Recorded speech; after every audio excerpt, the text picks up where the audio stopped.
sais dire son adresse. Et tu sais aller au magasin pour acheter à manger. Tu sais venir ici. Tu sais aller à Grand Parc. Tu sais faire pas mal de choses. Tu sais aller à Quinconce. Ah, c'est vrai. Voilà. Elle s'appelle comment, votre fille? Comment s'appelle ta fille? Natalia.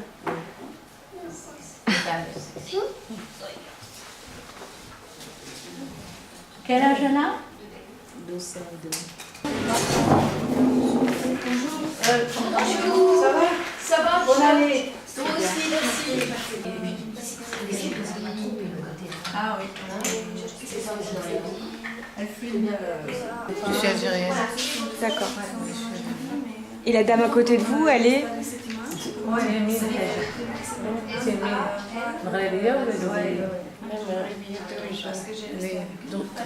Elle est marocaine et cette dame, elle est guinéenne. L'association a été la première à proposer des cours en journée pendant que les enfants sont à l'école et des cours non mixtes. Parce qu'il y avait certaines femmes dont les maris ne voulaient pas qu'elles suivent des cours s'il y avait des hommes présents à ces cours-là. On ne reçoit pas que des gens de Saint-Michel, on reçoit des personnes qui viennent de tout Bordeaux et de la Cube aussi, enfin des gens qui viennent en dehors de Bordeaux. Et nationalité, alors ça change un peu quand même avec les années. Là, ça fait 2-3 ans qu'on a de plus en plus de personnes originaires de l'Est, d'Europe de l'Est. C'est des femmes qui veulent obtenir la nationalité française? Non, pas forcément. Nous, notre rôle, c'est aussi de les aider à s'asseoir, à réfléchir un peu, enfin, à réfléchir à pourquoi elles sont là, comment elles sont arrivées là. Bon, pas ressasser les mauvais souvenirs parce qu'il y a beaucoup d'histoires douloureuses, mais à essayer de réfléchir à comment faire pour que le quotidien soit un peu meilleur. C'est vous qui êtes sage-femme? Non, c'est moi. Mais je peux pas exercer en France parce que j'ai pas l'autorisation. Le diplôme n'est pas reconnu. Ah, c'est ça. Faire quoi? Je cherche à valider mon diplôme et voilà, il y a toutes des procédures à faire, mais j'attends. J'avais une grossesse très difficile et maintenant j'ai peur de sage-femme. Et pour ça. Elle a peur de sage-femme. Parce que partout. Alors ce qu'elles disent, alors je ne sais pas si c'est en comparaison avec leur pays d'origine, ce qu'elles disent de l'association, c'est qu'elles trouvent à l'association une liberté de parole qu'elles n'ont nulle part ailleurs. C'est important de vous retrouver entre femmes. Pour moi personnellement, oui. Parce qu'on peut discuter libre. Sans les hommes. S'il y avait des hommes, ce serait pas pareil. Non. Parce que tous les jours, sont des hommes qui font des critiques, qui font des reproches, qui veulent seulement parler de travail ou des choses qui sont pour les hommes et pas pour les femmes. Qu'est-ce qu'ils comprennent pas, les hommes? Par exemple, mon mari, quand j'ai quelque chose, il me dit ça va passer, ça va passer. Et je dis oui, mais je veux parler avec toi. Ah non, mais ça c'est rien. Ok, c'est rien pour toi, mais c'est quelque chose pour moi. En tout cas, ce qui touche toutes les femmes qui viennent ici, qui n'est pas particulier aux femmes, enfin qui est peut-être un peu particulier aux femmes migrantes, mais c'est bon, l'isolement. Les choses auxquelles on n'avait pas pensé auxquelles on est confronté même chaque jour, c'est des petits détails du quotidien, du genre lire un numéro de bus. Mon rendez-vous c'était aujourd'hui et là il se trouve que je suis venue en retard.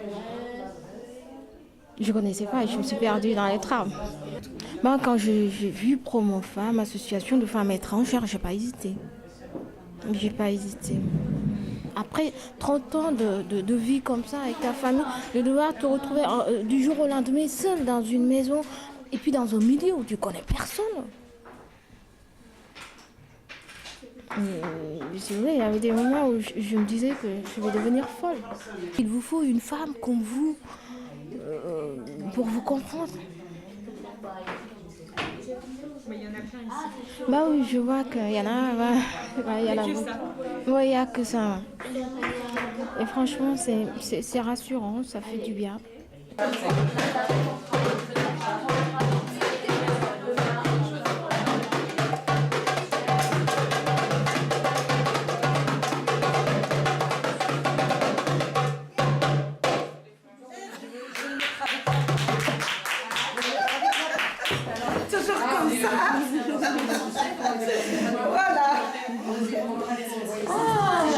En général, elles disent souvent merci la France et elles sont contentes d'être là.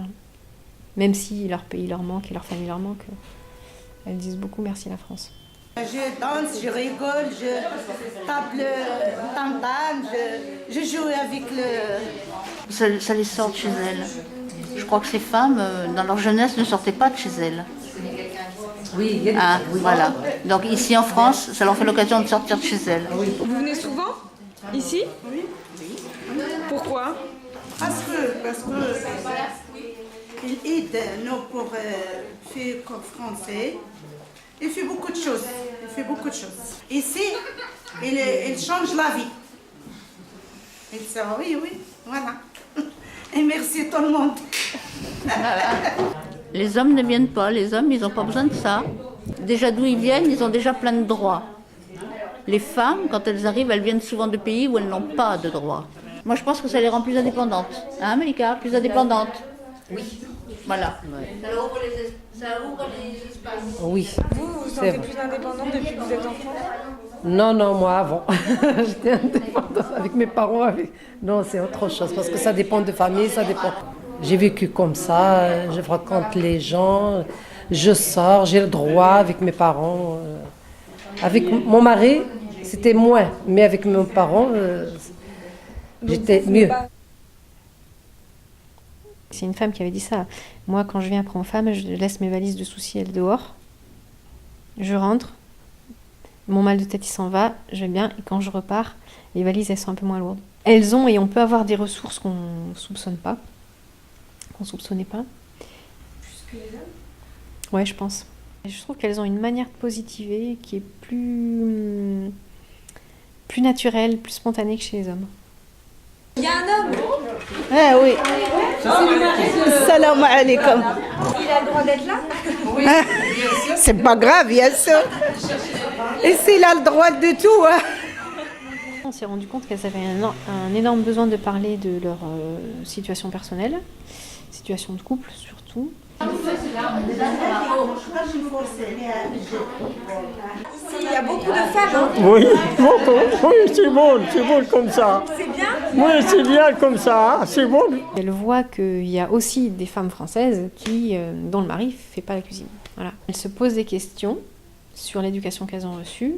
Elles se posent des questions sur l'éducation qu'elles donnent ou qu'elles vont donner à leurs enfants. L'objectif, c'est pas que du jour au lendemain, elles disent à leur mari, c'est bon, j'en ai marre, je ne peux plus faire les courses, je fais de la cuisine, je fais de la grève, voilà.